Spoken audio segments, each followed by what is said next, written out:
Some secrets are meant to be weapons. Some lies are meant to destroy. But sometimes, the truth becomes the most devastating revenge of all. Hit like and subscribe if you've ever been underestimated by your own family, because today's story is about the moment I turned my mother-in-law's cruelest lie into her most humiliating truth. My name is Kira. I am 32 years old, and I live in the suburbs of Portland, Oregon, in a house that once felt like home, but had become a battlefield, where every conversation was a potential minefield. For 3 years I had been married to Derek, a man whose love for me was genuine but whose spine seemed to dissolve every time his mother entered the room. And his mother, Patricia, had made it her personal mission to ensure that I never felt worthy of the family name. The morning everything changed started like any other Tuesday. I was in the kitchen, preparing breakfast while Derek scrolled through his phone at the counter, when Patricia's voice cut through the peaceful silence like a blade through silk. "Derek, darling, I've been thinking about Kira's situation," she said, her tone carrying that particular brand of faux concern that wealthy women perfect over decades of social manipulation. I didn't turn around. I had learned that engaging with Patricia's thinking about my situation only gave her ammunition for whatever psychological warfare she had planned for the day. "Mum, please," Derek said, his voice already tired at 7 in the morning. "We've talked about this." "Have we really, though?" Patricia's heels clicked against the hardwood as she moved closer. "Because I was speaking with Margaret yesterday at the country club, and she mentioned that wonderful support group they have at the community center for couples who are having trouble conceiving." The spatula in my hand stilled. I felt Derek's eyes on me, but I kept my gaze fixed on the eggs sizzling in the pan. "The thing is," Patricia continued, her voice growing more animated, "Margaret said they're always looking for couples who can share their experiences." And I thought, well, Kira and Derek have been married for 3 years now, and we haven't heard even a whisper about grandchildren. The word grandchildren hung in the air like a curse. Patricia wielded it like a weapon, knowing exactly how deeply it would cut. "Mum," Derek said, his voice carrying a warning that we all knew he would never follow through on. "I'm just saying," Patricia pressed on, "that denial isn't healthy. Sometimes we need to face reality, even when it's painful. And the reality is that some women simply aren't built for motherhood. There's no shame in admitting that." I turned around slowly, the spatula still in my hand. Patricia stood in my kitchen, wearing a cream-colored suit that probably cost more than my monthly salary. Her silver hair perfectly styled, her smile sharp enough to cut glass. "What exactly are you suggesting, Patricia?" I asked, my voice level and calm. "I'm suggesting," she said, her smile widening, "that perhaps it's time to seek help. Professional help, because clearly, whatever you two have been doing isn't working." The cruelty of it took my breath away. Not because she was wrong about my ability to conceive, but because she was so completely, devastatingly wrong. And she had no idea that her words were about to become the foundation of her own destruction. "You see, I was pregnant. 8 weeks. Pregnant with twins, to be exact. Derek and I had found out just 2 weeks earlier, and we had decided to wait until the end of the first trimester to announce it to our families. It was a decision born of caution, of wanting to be sure, of protecting ourselves from the disappointment that can come when hope is shared too early. That Patricia didn't know that. Patricia had constructed an entire narrative around my supposed infertility, had probably shared this narrative with her friends at the country club, had built her identity as the long-suffering mother-in-law of a barren woman who was depriving her of grandchildren.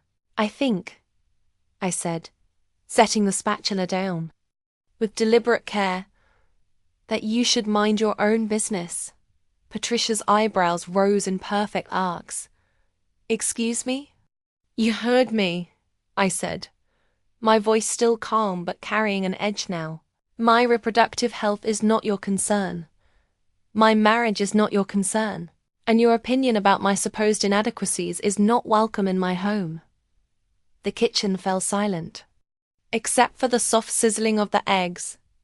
Derek stared at me with a mixture of pride and terror. Patricia's face flushed red beneath her perfectly applied makeup. "Well," she said, her voice tight with barely controlled rage. "I can see that you're not ready to face reality. But Derek, surely you can see that this situation is becoming ridiculous. You're 34 years old.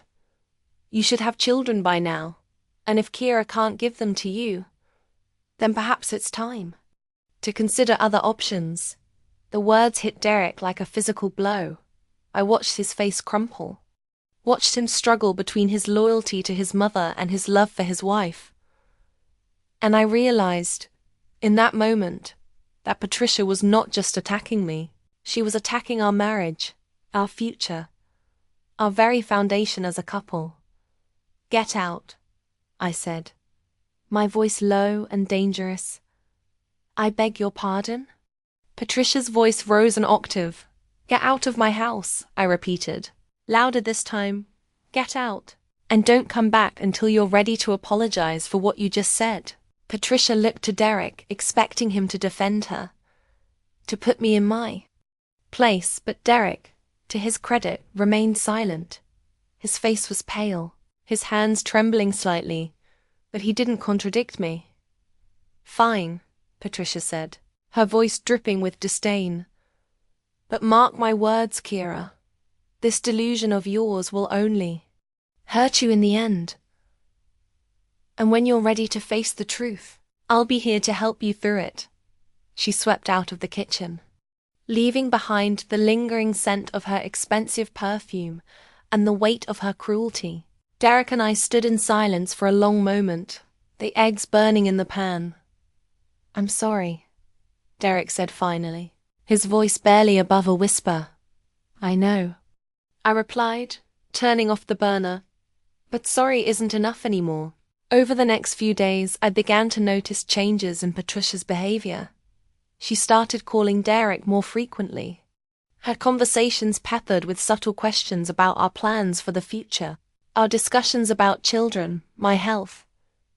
She began showing up at our house uninvited, her eyes scanning my body for signs of what she had convinced herself would never come. But more disturbing than her increased attention was what I began to hear from others. My sister-in-law, Derek's younger sister Emma, let slip during a family dinner that Patricia had mentioned I was having some health issues that were affecting my ability to conceive. Derek's brother Mark made a comment about how some things just aren't meant to be when the topic of children came up. Even Derek's father, usually a man of few words, offered his condolences for our struggles. It became clear that Patricia had been spreading her poison far beyond the walls of our kitchen.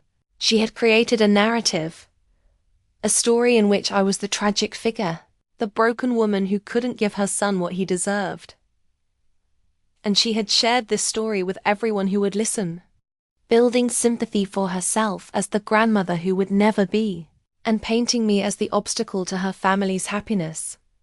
The realization filled me with a cold, burning rage. Not just because she was lying about me, but because she was lying about us. She was undermining our marriage, our privacy, our right to share our own news in our own time. She was stealing our joy before we even had the chance to experience it. That night, as Derek slept beside me, I lay awake planning.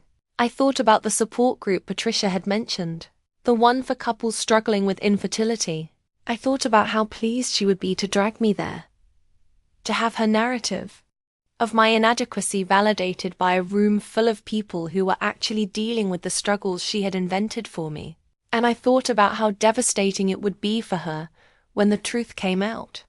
The next morning, I called Patricia. She answered on the first ring, as if she had been waiting for my surrender. "Kira, darling," she said, her voice syrupy with false sweetness.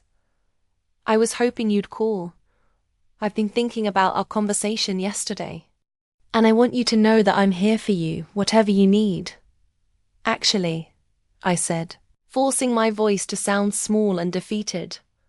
I've been thinking about what you said. About the support group. There was a pause, and I could practically hear Patricia's smile through the phone. Oh, sweetheart, I'm so glad you're ready to take this step. It's going to be so healing for you. Could you? I hesitated, as if the words were difficult to say. Could you maybe come with me? I don't think I can do this alone. Of course, Patricia said, her voice warm with triumph. Of course I'll come with you. We'll get through this together. The support group met every Thursday evening at the community center in a small room, with beige walls and fluorescent lighting that made everyone look slightly ill. Patricia had called ahead to arrange our visit, explaining to the group leader that her daughter-in-law was finally ready to face her fertility issues and would benefit from hearing other couples' experiences. I spent the week preparing for what I knew would be Patricia's moment of ultimate humiliation. I practiced my speech, refined my timing, and most importantly, I made sure that Derek would be there to witness his mother's downfall. I don't understand. Why you want me to come? Derek said as we drove to the community center that Thursday evening. I thought this was supposed to be about support for you. It is, I said, my hands resting on my still flat stomach. But I need you there. I need us to go through this together. Derek reached over and squeezed my hand. Whatever you need, he said. I'm here for you. Patricia was already waiting when we arrived, standing in the parking lot like a general surveying her battlefield. She had dressed for the occasion in a somber black dress, her expression carefully composed into one of sympathetic concern. How are you feeling, dear? She asked, placing a hand on my arm with practiced gentleness. Nervous, I said, which was true, but ready. The community center smelled like coffee and industrial carpet cleaner. The support group met in a room at the end of a long hallway. Past posters advertising senior citizen yoga classes and community theater auditions. As we approached the room, I could hear the low murmur of voices, the particular tone of people sharing pain.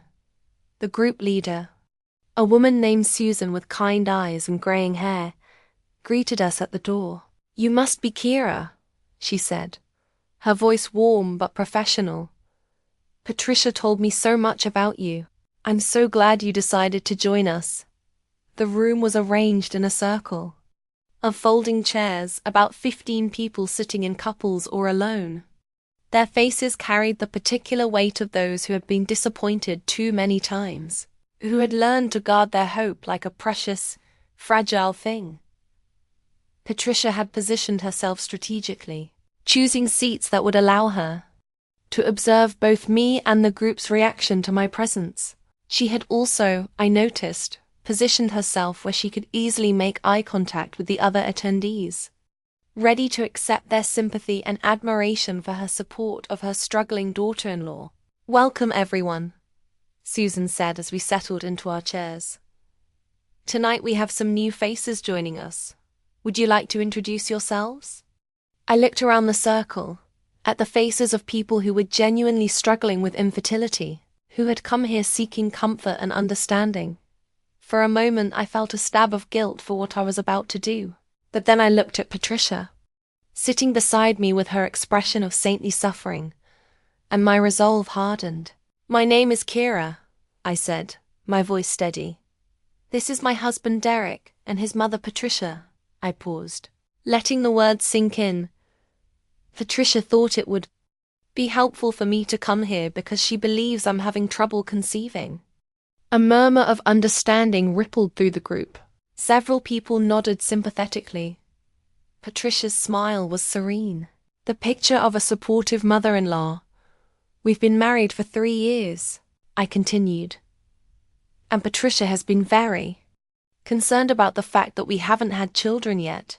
She's been sharing her concerns with family and friends, telling them about my fertility issues, my inability to give her the grandchildren she deserves. Derek shifted uncomfortably beside Emmy, but Patricia's expression remained unchanged. She was probably pleased that I was finally acknowledging the narrative she had constructed. "The thing is," I said, my voice growing stronger, "Patricia has been so focused on my supposed infertility that she never bothered to ask me directly about my reproductive health. She simply assumed that because we hadn't announced a pregnancy, I must be incapable of conceiving." The group was listening intently now, perhaps sensing that this was not going to be a typical sharing session. "And Patricia has been so vocal about my condition," I continued, "that she convinced our entire family that I'm broken, that I'm the reason Derek doesn't have children, that I'm somehow less than a complete woman because I haven't produced offspring on her timeline." Patricia's smile was beginning to falter. Derek had gone very still beside me. "The irony," I said, my voice now carrying an edge that cut through the room like a blade, "is that Patricia has been so busy telling everyone about my infertility that she failed to consider another possibility entirely." I stood up, my hands moving to rest on my stomach. The room fell silent. "You see," I said, looking directly at Patricia, "I'm not infertile, I'm pregnant. 8 weeks pregnant with twins, to be exact." The words hit the room like a physical force. Several people gasped. Derek's face went white, then red, then white again as the implications sank in. But Patricia's reaction was what I had come for her. Face went through a series of expressions so rapid and dramatic that it might have been comical if it weren't so deeply satisfying. First confusion, then disbelief, then dawning horror as she realized what had just happened. "You're lying," she whispered, her voice barely audible. "I'm not lying," I said, my voice calm and clear. "I have the ultrasound pictures in my purse if you'd like to see them. 2 beautiful, healthy babies due in February." I reached into my purse and pulled out the ultrasound photos, holding them up for the room to see, the grainy black and white. Images showed 2 tiny forms, unmistakably human, unmistakably real. "The reason we haven't announced it yet," I continued, "is because we wanted to wait until we were through the first trimester. We wanted to be sure. We wanted to protect our privacy and our joy from people who might try to ruin it for us." Patricia's face had gone completely white. She was staring at the ultrasound pictures as if they were written in a foreign language. "But you," I said, turning to face her directly, "you couldn't respect our privacy. You couldn't wait for us to share our news in our own time. Instead, you decided to create your own narrative, one in which I was the villain, the broken woman who was depriving you of grandchildren." The room was completely silent now, even Susan, the group leader, seemed too shocked to intervene. "You told everyone," I said, my voice rising slightly. "You told Derek's family, your friends at the country club, probably half the neighborhood. You made me into a figure of pity, a woman to be whispered about and pitied. You stole our joy before we even had the chance to experience it." Derek found his voice at last. "Mum," he said, his voice shaking with anger, "how could you do this? How could you spread lies about my wife?" Patricia's mouth opened and closed like a fish gasping for air. "I didn't," she whispered. "I just thought, you've been married for 3 years, and there was no news, and I thought maybe you needed help. You thought," I said, the words dripping with contempt, "that you had the right to make assumptions about my body, my health, my ability to have children. You thought you had the right to share those assumptions with everyone you knew. You thought you had the right to humiliate me based on nothing more than your own impatience and need for control." I turned to address the group, these people who had come here seeking genuine support for real struggles. "I want to apologize to all of you," I said, my voice softening. "You came here tonight expecting to find understanding and support, and instead you've been forced to witness a family drama that has nothing to do with the real struggles you're facing. That's not fair to you. And I'm sorry. Several people in the group were nodding, their expressions sympathetic. One woman, probably in her 40s, spoke up. Don't apologize, she said. What your mother-in-law did was cruel and wrong. Infertility is not something to be gossiped about or assumed. It's a deeply personal struggle that affects real people in real ways. She's right, said a man sitting across the circle. My wife and I have been trying for 5 years. We've been through treatments, procedures, disappointments. It's not something we share lightly. And it's certainly not something we'd want someone else sharing for us. Patricia looked around the room, finally understanding the magnitude of what she had done. These people, these couples who were actually struggling with infertility, were looking at her with a mixture of disgust and pity. I didn't mean, she began, that I cut her off. You didn't mean to get caught, I said.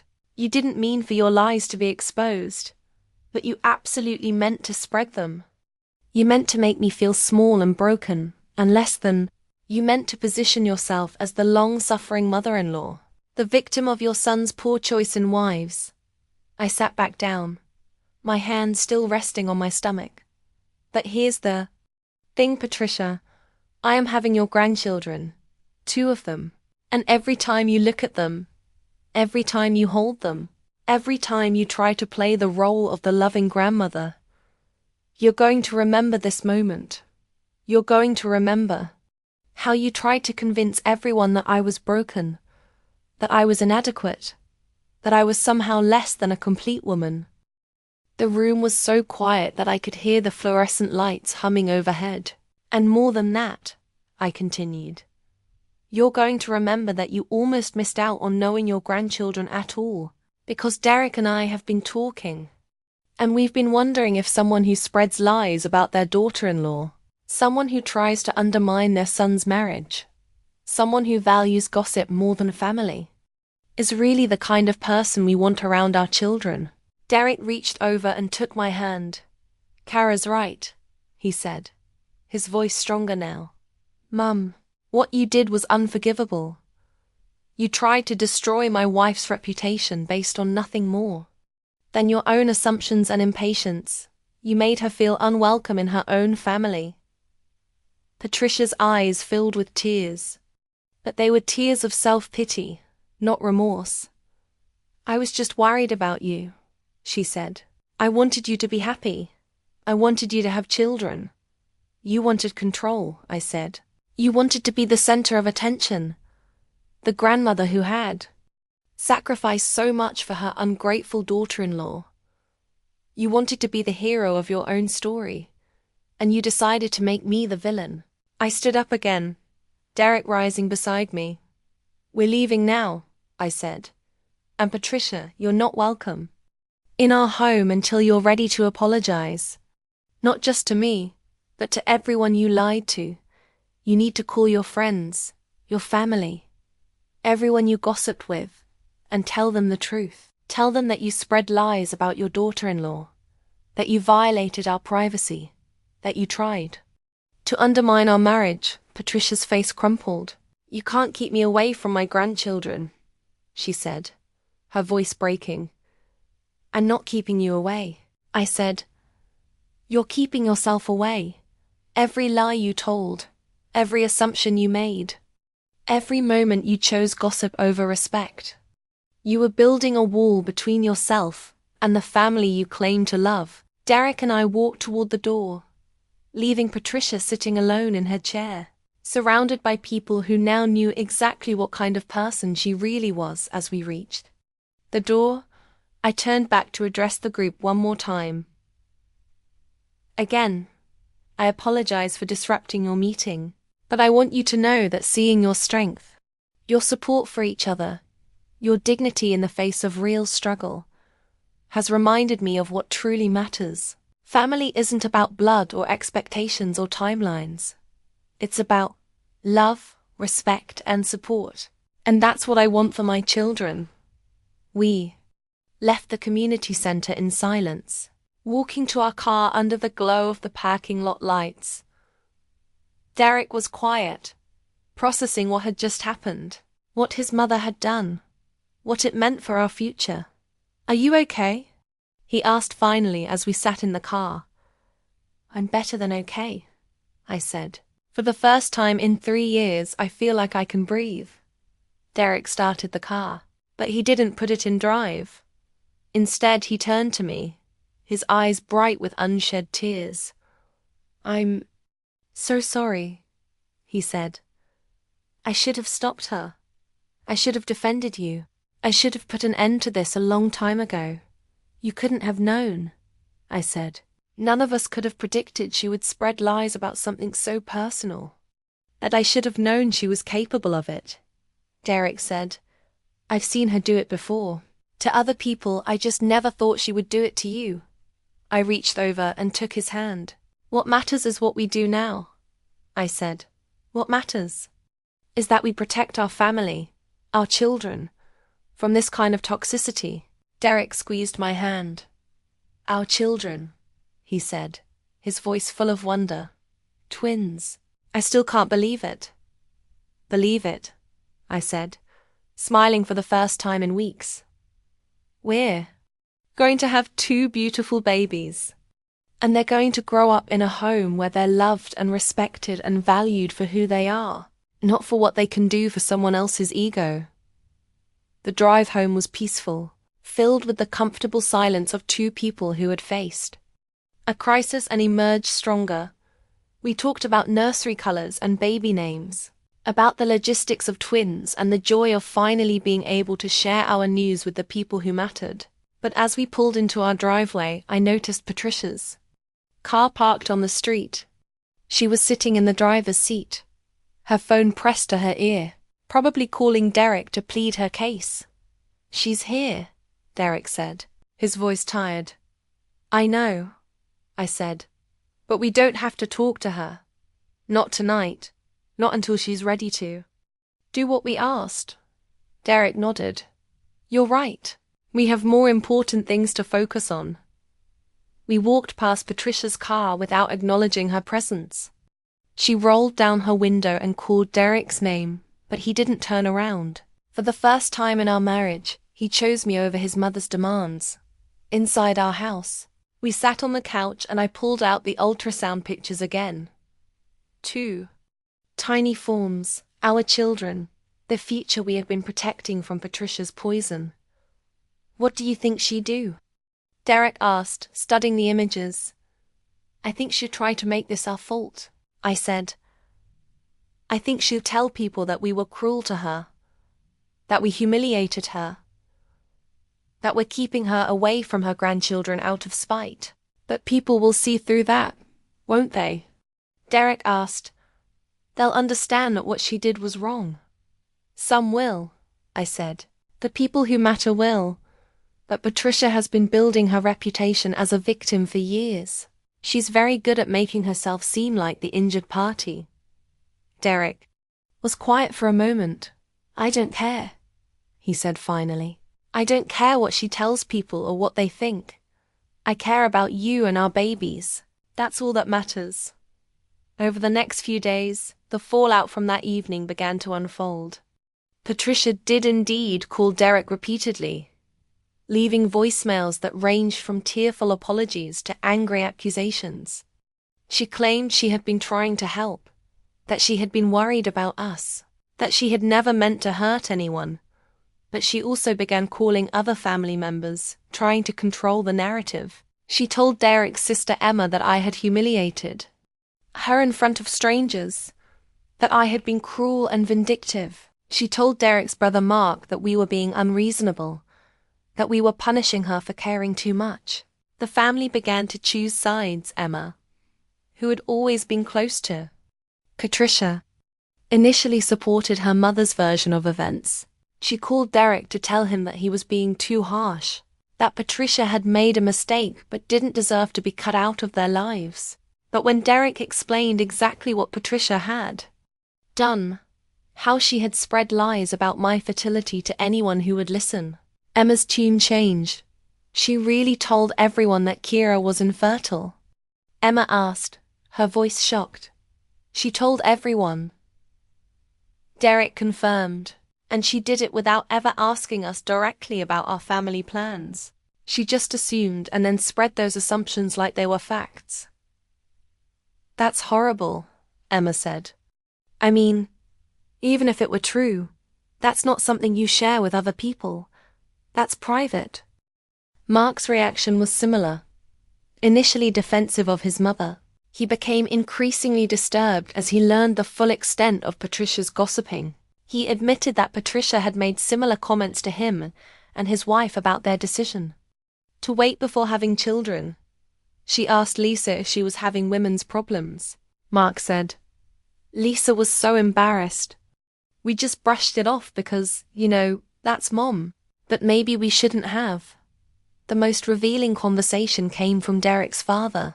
Robert, Patricia had apparently told him that Derek and I were having marital problems related to my inability to conceive. Robert had been preparing to have a conversation with Derek about considering counseling or even divorce. I thought you were suffering in silence, Robert said when Derek called to explain the situation. Your mother made it sound like you were trapped in a marriage with someone who couldn't give you what you wanted. Dad, I love Kira, Derek said. I've never wanted anyone else, and I've never felt trapped. Mum created this entire narrative without any input from us.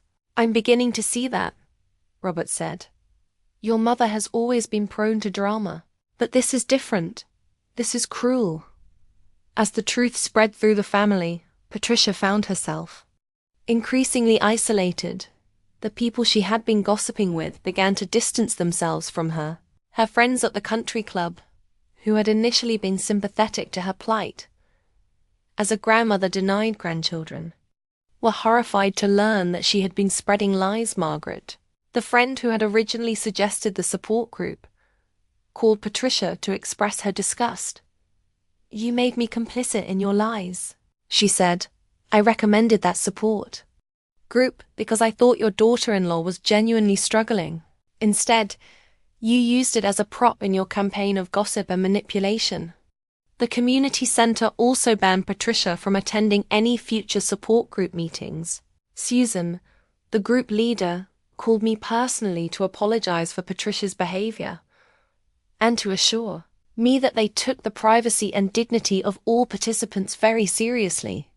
What your mother-in-law did was a violation of everything we stand for, Susan said. The people in that group are dealing with real pain, real struggles. To use their safe space for family drama was unconscionable.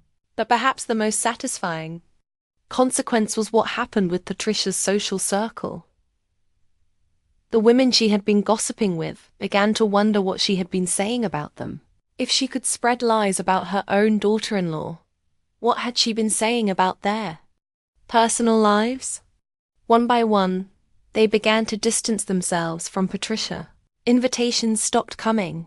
Phone calls went unreturned.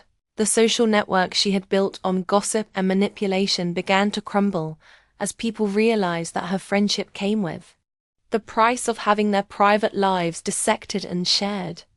Meanwhile, Derek and I were finally able to enjoy our pregnancy. We told our families and friends the truth, sharing our joy and excitement about the twins. The response was overwhelmingly positive. People were thrilled for us, excited to meet our babies, supportive of our decision to keep the pregnancy private until we were ready to share. My parents, who had always been quietly concerned about Patricia's treatment of me, were particularly happy. My mother had suspected that Patricia was spreading rumors, but had never known the extent of it. I'm so proud of how you handled that, my mother said. You didn't sink to her level, but you didn't let her get away with it either. You stood up for yourself and your family. Derek's relationship with his mother remained strained. She continued to call and text, but her messages were increasingly desperate and manipulative. She claimed to be heartbroken, to be losing sleep, to be suffering from depression because of our rejection.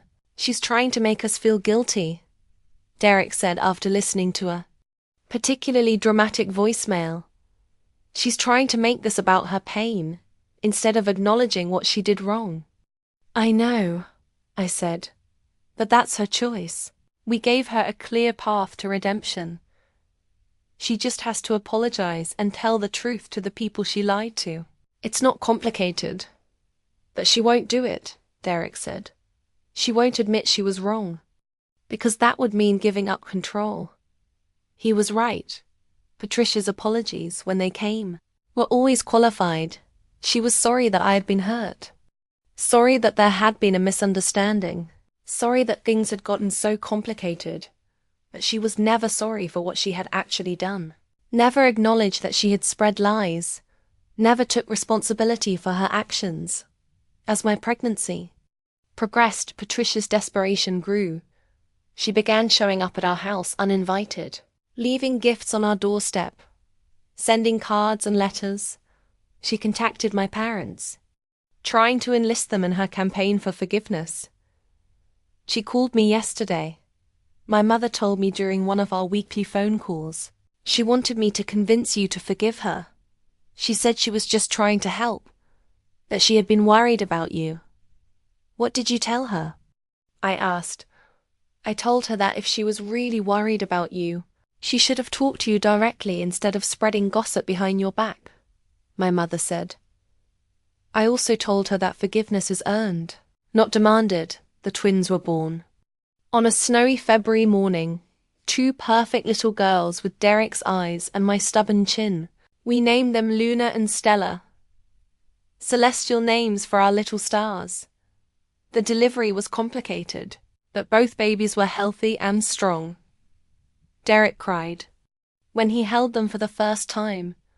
They're perfect, he whispered. They're absolutely perfect. We spent the first few days in the hospital, surrounded by family and friends who had come to meet the babies. My parents, Derek's siblings, our close friends, all came to celebrate with us. The room was filled with flowers and balloons and the sound of people cooing over our beautiful daughters. Patricia was notably absent. Derek had called to tell her about the birth, but he had made it clear that she was not welcome at the hospital until she was ready to apologize properly. She had hung up on him, but on our 3rd day in the hospital, she appeared in our room. She must have gotten the room number from someone, because she definitely hadn't been invited. She stood in the doorway, holding a massive bouquet of roses, her face streaked with tears. "Please," she said, her voice breaking, "please let me see my granddaughters." Derek stood up from the chair, beside my bed. "Mom, I told you, not until you apologize." "I am apologizing," Patricia said. "I'm sorry. I'm so sorry for everything." "You're sorry that you got caught," I said, my voice calm but firm. "You're sorry that there were consequences for your actions, but you're not sorry for what you actually did." Patricia's face crumpled. "I just wanted to help. I thought you were struggling, and I wanted to help." "You wanted to gossip," I said. "You wanted to be the center of attention.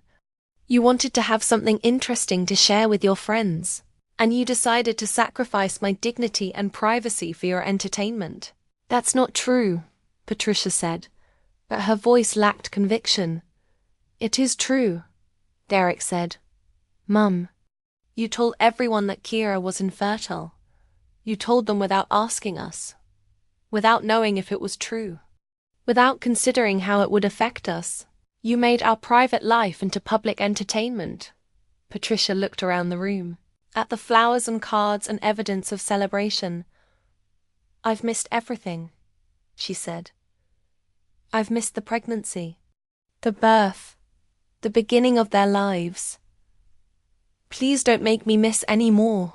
"We're not making you miss anything," I said. "Your choices are making you miss things. You can end this right now. Call the people you gossiped with. Tell them the truth. Admit what you did, and then maybe we can start to rebuild." Patricia's face hardened. "You want me to humiliate myself," she said. "I want you to take responsibility for your actions," I said. "I want you to show the same respect for truth that you should have shown from the beginning." Patricia looked at the babies, Luna and Stella sleeping peacefully in their bassinets. "They're beautiful," she said, her voice soft with longing. "They are," I agreed. "And they deserve to have a grandmother who values honesty and respect. They deserve to have a grandmother who would never spread lies about their mother." Patricia stood there for a long moment, torn between her pride and her desire to know her granddaughters. Finally, she set the flowers down on the bedside table. "I need to think," she said. "I need to figure out how to fix this." She left without another word, and the room felt lighter without her presence. Derek sat back down beside me, reaching over to stroke Luna's tiny hand. "Do you think she'd do it?" he asked. "I don't know," I said honestly. "But if she doesn't, that tells us everything we need to know about what kind of person she really is." We went home 3 days later, our arms full of babies and our hearts full of hope. The house felt different now, charged with new purpose and possibility. We had converted the spare bedroom into a nursery, painting the walls a soft yellow and filling the space with cribs and changing tables and all the equipment that comes with twins. Our first week home was a blur of feeding schedules and diaper changes and the steep learning curve that comes with caring for newborns. Friends and family stopped by to help, bringing meals and offering to hold the babies while we slept. It was chaos, but it was beautiful chaos, the kind that comes from love and new life. Patricia did not call. Derek tried reaching out to her after 2 weeks, leaving a voicemail that simply said, "The offer still stands, Mom, but only if you're ready to do what we asked." She didn't call back. A month passed. Then 2. The babies grew stronger and more alert, their personalities beginning to emerge. Luna was the quieter one, content to observe the world with wide, serious eyes. Stella was more demanding, quick to cry when she wanted something, but equally quick to smile when she got it. Derek threw himself into fatherhood with an intensity that was beautiful to watch. He changed diapers with military precision, sang lullabies in a voice that was surprisingly melodic, and spent hours just staring at his daughters with wonder. "I can't believe how much I love them," he said one evening as we sat on the couch, each holding a baby. "I didn't know it was possible to love someone this much." "It's pretty amazing," I agreed, watching Luna's tiny fingers curl around my thumb. "I keep thinking about what my mom is missing," Derek said, "and I feel sad for her, but I also feel angry that she's choosing to miss it." "She's not choosing to miss it," I said. "She's choosing her pride over her family. That's different." Derek was quiet for a moment. "Do you think we're being too hard on her?" I looked at him. This man who had stood by me through his mother's campaign of lies and manipulation. "Do you think we're being too hard on her?" "No," he said immediately. "I think we're protecting our family. I think we're teaching our daughters that actions have consequences and that respect is earned, not demanded." "Then trust that instinct," I said, "because it's right." Spring arrived with a burst of cherry blossoms and warm sunshine. The babies were 3 months old, sleeping through the night more consistently and beginning to interact with the world around them. We had found our rhythm as a family, and life felt settled and peaceful. That's when Patricia made her move. She showed up at our house on a Saturday morning, but she didn't come alone. She brought Emma and Mark with her, clearly hoping that having Derek's siblings there would force us to let her in. Derek answered the door, his face hardening when he saw the delegation on our doorstep. "Mum, I told you," he said. "Nothing has changed." "Derek, please," Emma said. "She's been miserable. She's lost weight. She's not sleeping. She's learned her lesson." "Has she?" I asked, appearing behind Derek with Stella in my arms, because learning her lesson would involve doing what we asked. "Has she called the people she gossiped with? Has she told them the truth?" Emma looked uncomfortable. "She's been thinking about it. Thinking about it for 3 months," I said. "That's not learning her lesson." That's hoping we'll give up and let her off the hook. Mark stepped forward. Kira, I understand you're angry, but she's our mother. She's the baby's grandmother. This has gone on long enough. It can end today, Derek said. All she has to do is take responsibility for what she did. Patricia had been standing behind her children, letting them make her arguments for her, but now she stepped forward, her face streaked with tears. I've been trying to work up the courage, she said. I know what I did was wrong. I know I hurt you, but if I call everyone and tell them what I did, they'll never look at me the same way again. They already don't look at you the same way, I said, because they know you're a gossip. They know you can't be trusted with private information. At least if you tell the truth, you'll be showing them that you can take responsibility for your mistakes. But what if they don't forgive me? Patricia asked, her voice small. Then you'll have to live with the consequences of your actions, Derek said. Just like we've had to live with the consequences of your lies. Patricia looked at the baby in my arms, her face filled with longing. Please, she said. Please don't keep me away from them anymore. I promise I'll be better. I promise I won't interfere. Promises are just words, I said. Actions are what matter. And your actions have shown us that you value your reputation more than your family. Emma looked frustrated. You're asking her to humiliate herself, she said. I'm asking her to tell the truth.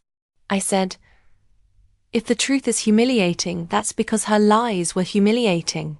The humiliation comes from what she did, not from what I'm asking her to do. Mark tried a different approach. What about the babies? Don't they deserve to know their grandmother?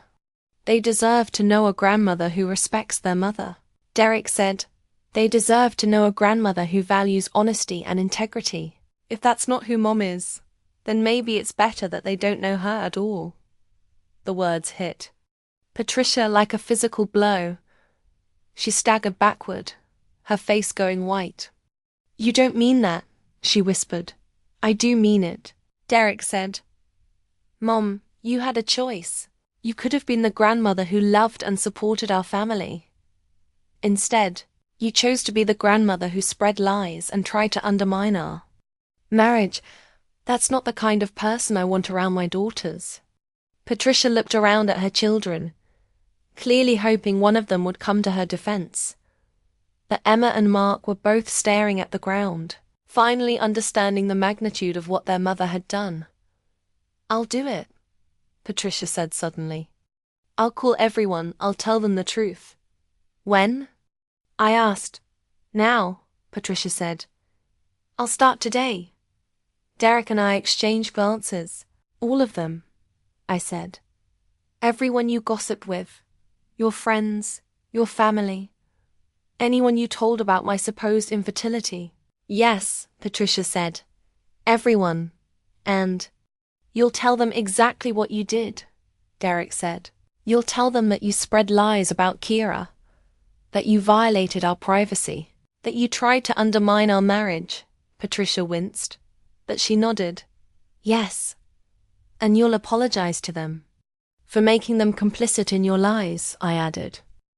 Yes, Patricia said again, though her voice was barely above a whisper. I looked at Derek, searching his face for any sign of what he was thinking. He was studying his mother, perhaps trying to determine if she was truly ready to change, or if this was just another manipulation. Okay, he said finally. But we need proof. We need to know that you actually did what you said you would do. How? Patricia asked. You'll call them while we're here, I said. You'll make the calls from our living room, where we can hear what you're saying. Patricia's face went pale. You want me to humiliate myself in front of you? I want you to take responsibility for your actions in front of the people you hurt, I said. That's not humiliation. That's accountability. Patricia looked at Emma and Mark, but they were both avoiding her gaze. They had clearly not expected this confrontation to go in this direction. Fine, Patricia said. I'll do it. We all moved into the living room. An awkward procession of family members who had been driven apart by lies and manipulation. Patricia sat on the couch, her phone in her hands, looking like she was preparing for her own execution. "Who are you going to call first?" Derek asked. "Margaret," Patricia said. "She's the one who recommended the support group." Patricia dialed the number with shaking hands. Margaret answered on the third ring. "Margaret, it's Patricia," she said, her voice trembling. "I need to tell you something important." We could hear Margaret's voice through the phone, though we couldn't make out the words. "No, I'm fine," Patricia said. "But I need to apologize to you. I lied to you about Kira. She's not infertile. She was never infertile.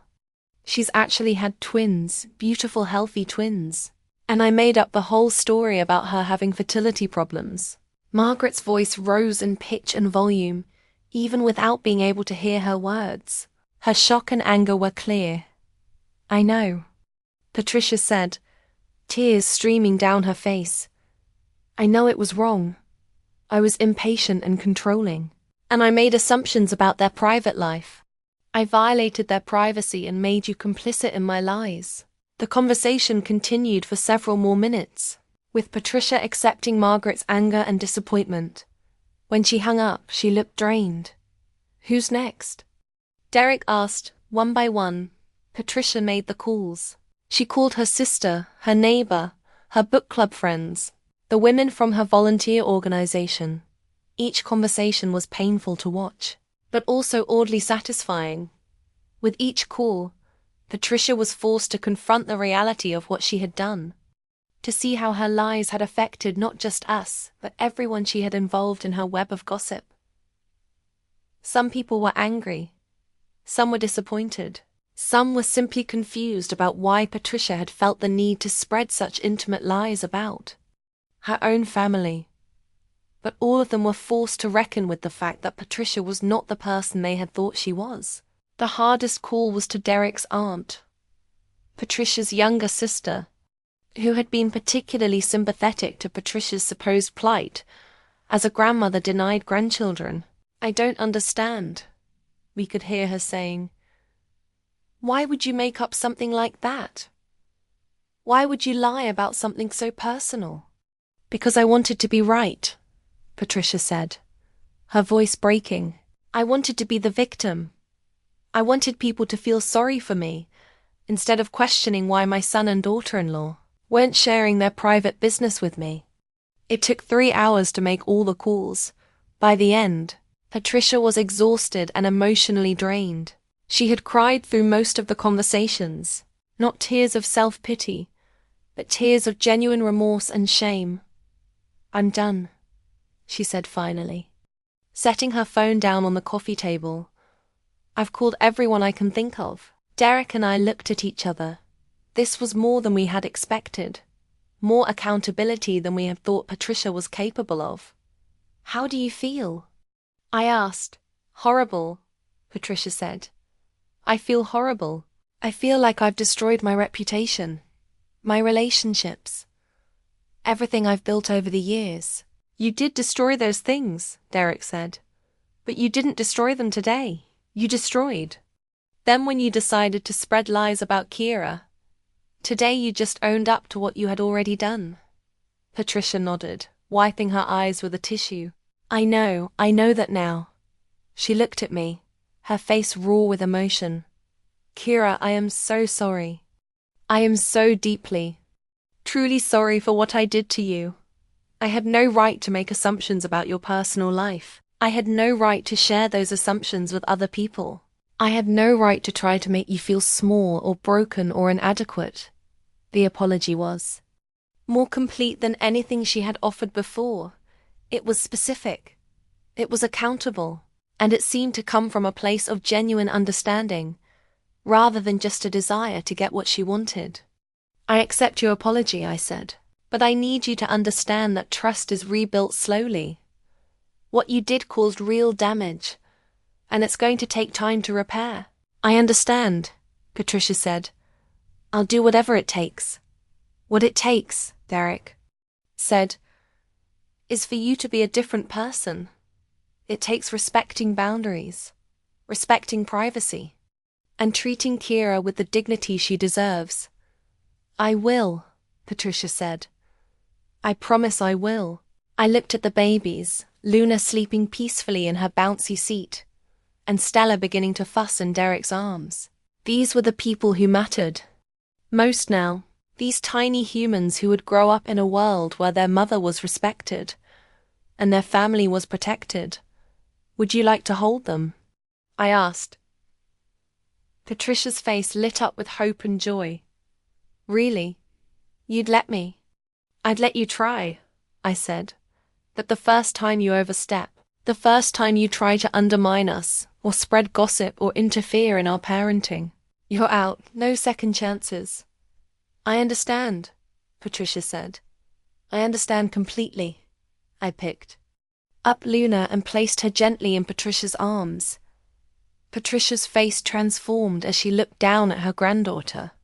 All the hardness and manipulation replaced by genuine love and wonder. She's perfect, Patricia whispered. She's absolutely perfect. She is, I agreed. And she's going to grow up knowing that her grandmother learned how to be better, how to choose love over pride.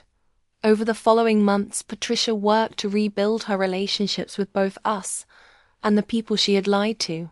Some of her friendships survived, strengthened by her willingness to take responsibility for her mistakes.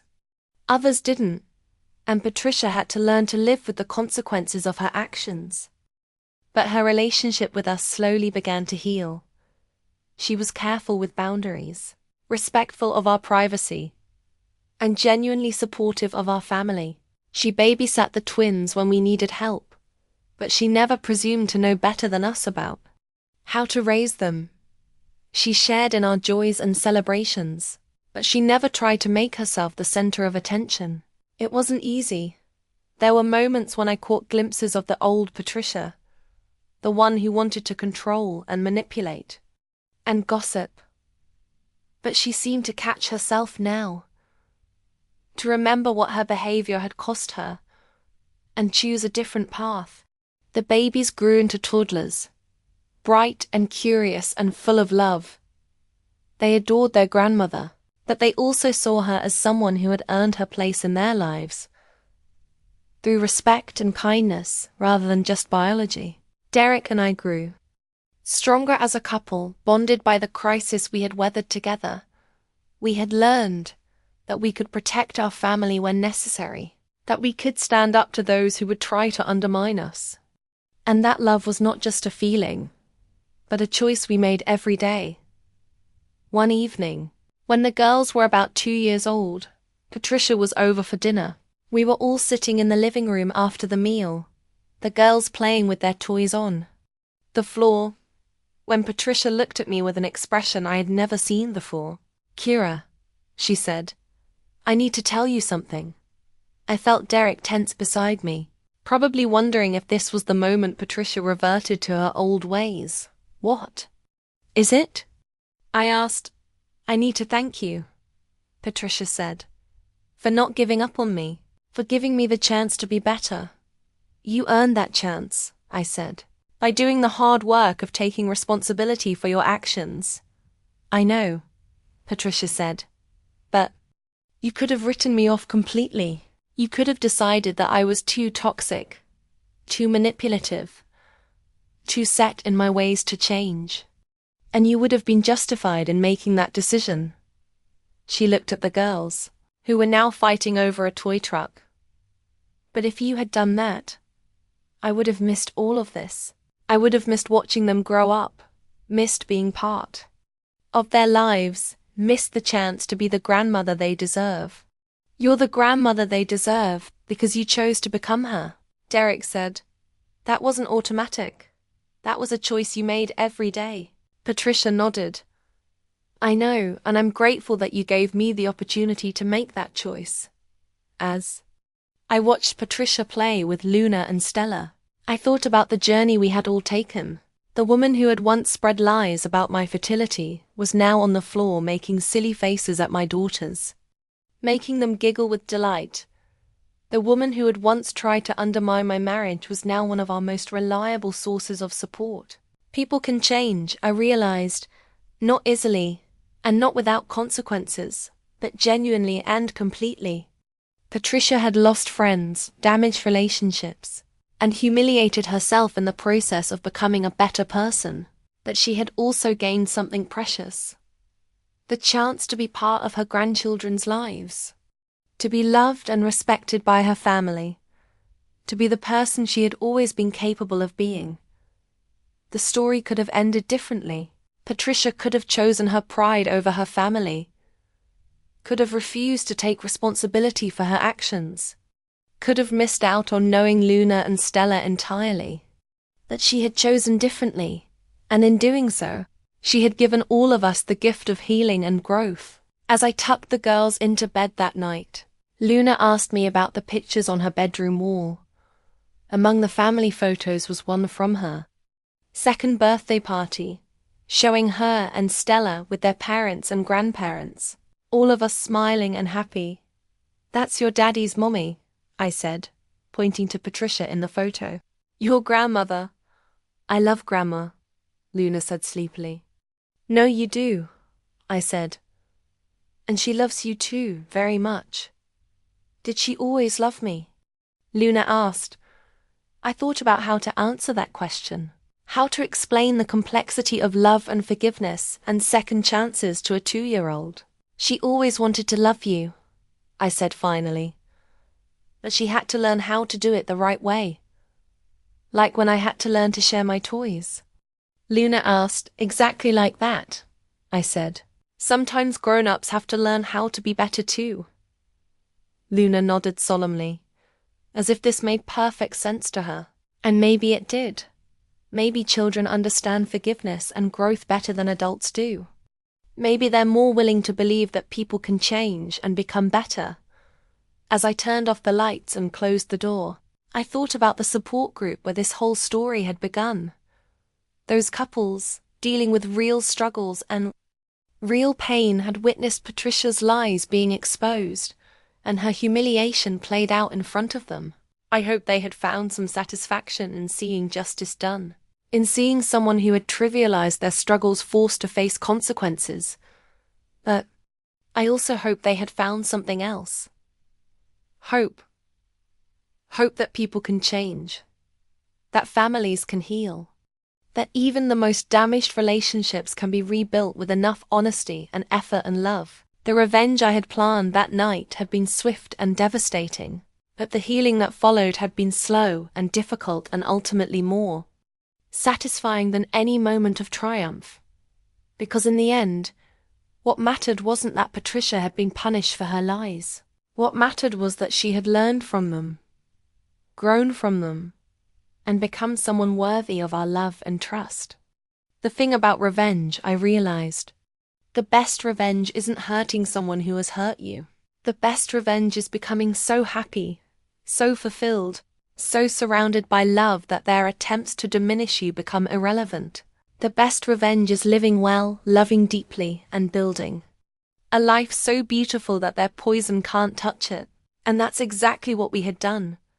We had protected our family, demanded respect, and created space for healing and growth. We had shown Luna and Stella that love is not unconditional, that respect must be earned, and that sometimes the people who hurt us most are the ones who love us most. They just don't know how to show it properly. As I joined Derek on the couch, he pulled me close and kissed the top of my head. "What are you thinking about?" he asked. "How lucky we are," I said. "How lucky we are to have each other, to have the girls, to have learned how to protect what matters most, even with everything we went through." Derek asked, "Especially because of everything we went through," I said, "because it taught us that we're stronger than we thought, that we can face anything together, and that love is worth fighting for." Derek smiled. "I never thought I'd be grateful for my mother's lies," he said.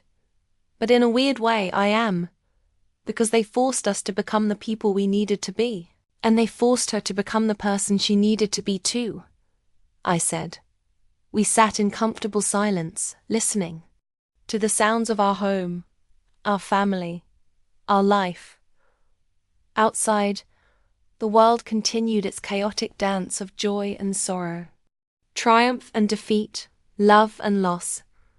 But inside, we had created something precious and protected, something worth all the pain and struggle it had taken to build it. The twins were sleeping peacefully in their beds, their dreams filled with the security of being loved and protected. Patricia was probably at home, maybe looking at photos of her granddaughters, maybe reflecting on the journey that had brought her back into our lives. And Derek and I were here, together, stronger than we had ever been. Sometimes the most powerful revenge is not revenge at all. Sometimes it's forgiveness, growth, and the courage to demand better from the people who claim to love us. Sometimes it's the strength to say, "This is not acceptable," and mean it, even when it's hard, even when it hurts, even when it means standing alone. But mostly, it's the wisdom to know that love is not about accepting poor treatment in the name of family, or keeping peace at the cost of dignity. Real love demands respect, honesty, and the willingness to be better. Real love is worth fighting for, worth protecting, worth building boundaries around. And that's what we had built. Real love, protected and nurtured and defended. A love that could survive lies and manipulation and betrayal, not because it ignored those things, but because it refused to accept them. A love that demanded better, and created space for growth and healing. As we headed upstairs to bed, I thought about the women in that support group, the ones who were still struggling with infertility, still fighting for their own versions of family and happiness. I hoped they had found what they were looking for. I hoped they had learned, as I had, that family is not just about biology or timelines or other people's expectations. Family is about love and respect, and the courage to protect what matters most.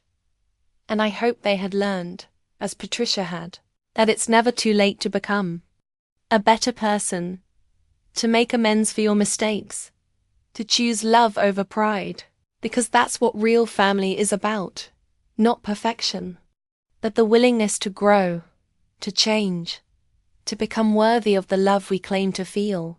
The last thing I did before falling asleep was check on the girls one more time. Luna and Stella were sleeping peacefully, their small bodies curled under their blankets, their faces soft with dreams. They were growing up in a world where their mother was respected, where their family was protected, where love was demonstrated through actions rather than just words. They would never know the woman Patricia used to be, the one who spread lies and manipulated situations, and tried to control through guilt and shame. They would only know the grandmother who had learned to be better, who had chosen love over pride, who had earned her place in their lives through respect and kindness. And that, I thought as I finally drifted off to sleep, was the most beautiful revenge of all. Have you ever been betrayed by the people closest to you? Share your story in the comments because someone out there needs to hear it. Remember that respect is earned, not given, and that true love requires both parties to be willing to grow and change. Sometimes the most powerful thing you can do is refuse to accept poor treatment, even from family, and create space for real healing to happen. Your worth is not determined by other people's timelines or expectations, and your dignity is not negotiable, no matter who is trying to take it from you.